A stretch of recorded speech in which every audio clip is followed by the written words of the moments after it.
Hey guys, it's JeeJee, and this is another episode of Hip Hop Files. In this episode, we are going to delve into the book Labyrinth. Labyrinth is a book that was written by acclaimed journalist Randall Sullivan. Randall Sullivan follows Russell Poole, who is a highly decorated, highly acclaimed Los Angeles police detective, who in 1997 was assigned to investigate a very controversial cop-on-cop shooting. That shooting turned out to be the killing of Kevin Gaines by another cop who just so happened to be a white cop, Frank Liga. Eventually, as Russell Poole investigates this shooting between these two cops, he finds out that Kevin Gaines is actually the boyfriend of Sharitha Knight, the estranged wife of Marion Suge Knight. This is how Russell Poole gets involved in the cases of Tupac Shakur and the notorious B.I.G. The Boston Globe calls this book the most thorough examination of these much publicized events. Exhaustively researched, the book methodically weaves a disturbing story of corruption, intimidation, and murder.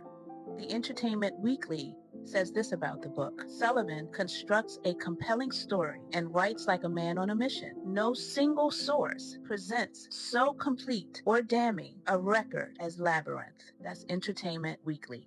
Labyrinth.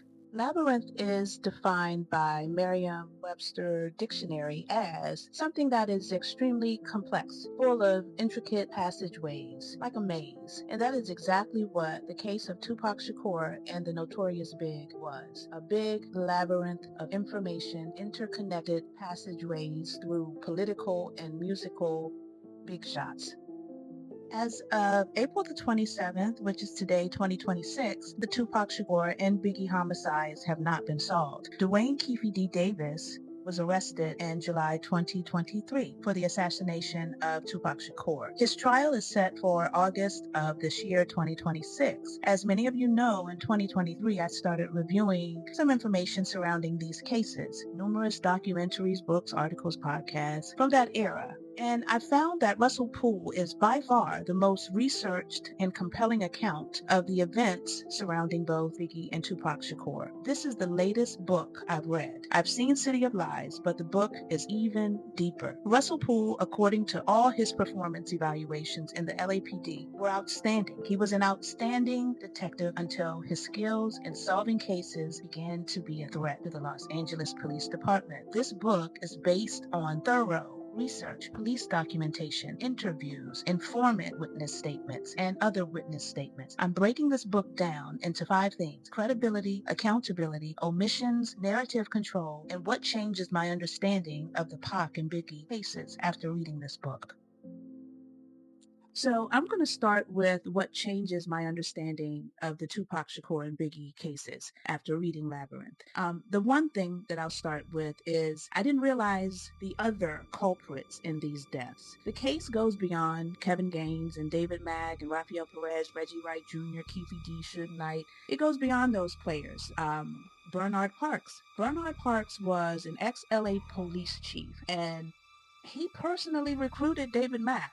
Bernard Parks also got in the way of Russell Poole documenting the things that he was finding in reference to Kevin Gaines being connected to Death Row Records. He would not allow Russell Poole to document the relationship that was going on between Gaines and Sharitha Wright. He would not let him document any of that information and basically told Russell Poole not to investigate Gaines. So through the book, there's so much information, so I'm definitely summing this up. But essentially, Poole claimed that Bernard Parks had to have been working with or for Death Row Records. And the book proves that. At least it proves that it was protecting, if nothing else, Death Row Records, or he was protecting the Bernard Parks, the ex-LAPD chief. So I didn't realize the political connection. The book talks about Maxine Waters. She was even instrumental in Suge Knight getting his way in the state. So Suge Knight was just as politically connected as he was in the entertainment industry. So that came out of that. There were like a dozen of officers that worked for Death Row Records that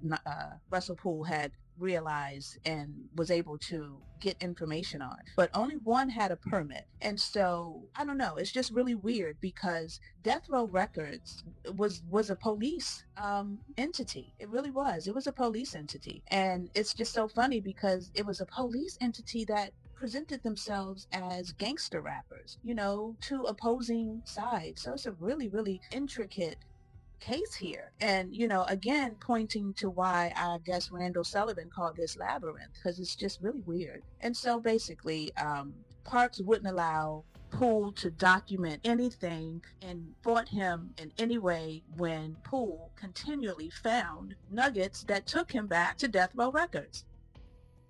I didn't realize Suge Knight's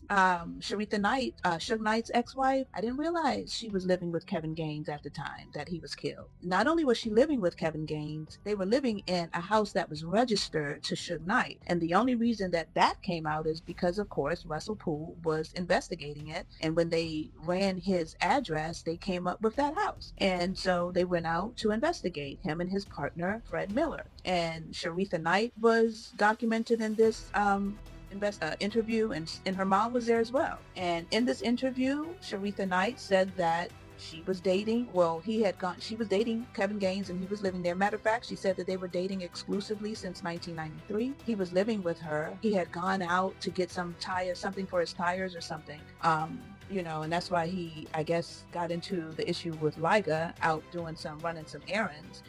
She stated that he did work for Suge Knight at times. She stated that he was also the bodyguard for Snoop Dogg, and they talked with her for like 30 minutes. In the interview, it says that she had to stop because she was really distraught about the fact that, this is like when he died.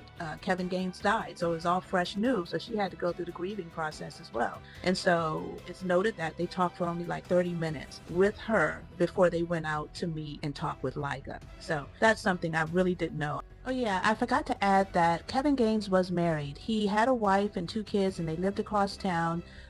There were 2 accounts where she had called LAPD for issues with domestic violence against Kevin Gaines, his wife.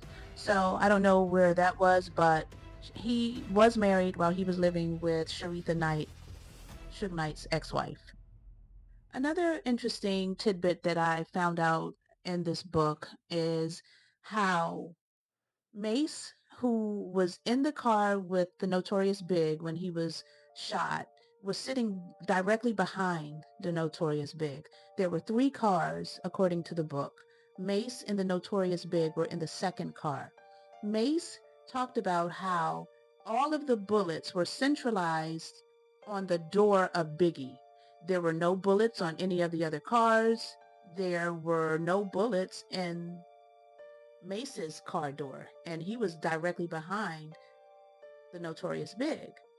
So it was definitely a hit just for the Notorious Big. So what caught my attention with that is how Frank Alexander, who was Tupac's bodyguard, said that he thinks that even though Suge Knight was in the car with Tupac, that Suge Knight did have something to do with this because he believed that Suge Knight knew that the shooters were cops. Cops are trained shooters. They've gone through training, so they know how to, or they should know how to shoot their weapon.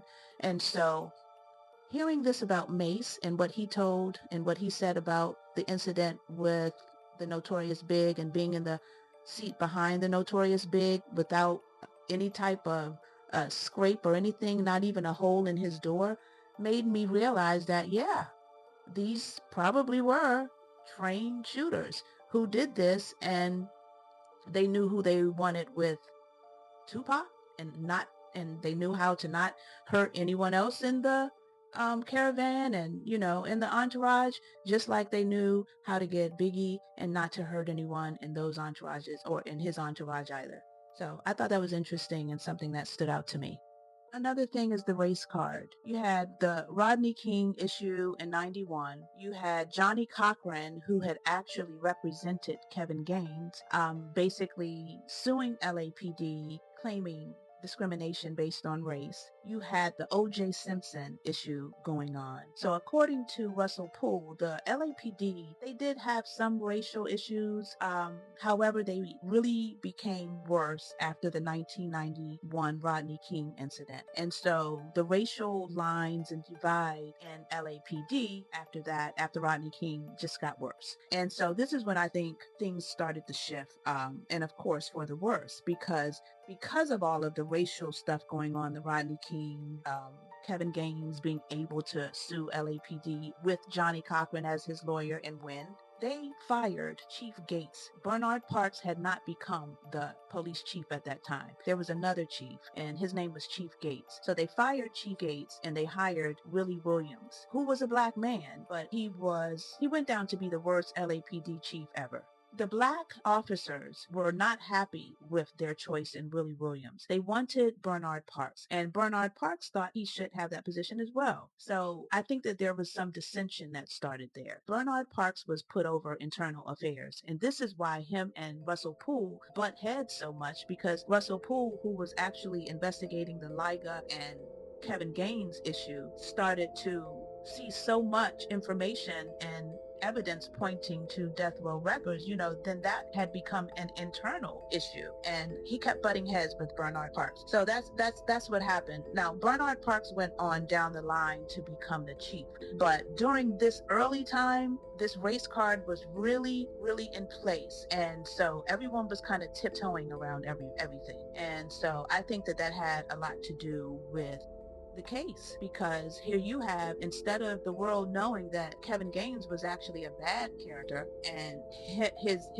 he was just so involved with Death Row Records, and what they were doing, he was suing the city, he was suing and winning. So you couldn't, no one wanted to mess that up for him. And isn't that something? You would think that the LAPD would want to get in the way of that to protect themselves, but they didn't when it came to him, to Kevin Gaines, and several other people. But right now I'm just talking about Kevin Gaines. So of course he had Johnny Cochran, but hey, that was probably all contrived. So yeah, race played a big issue in this, and Bernard Parks was overseeing those black officers. They looked up to him.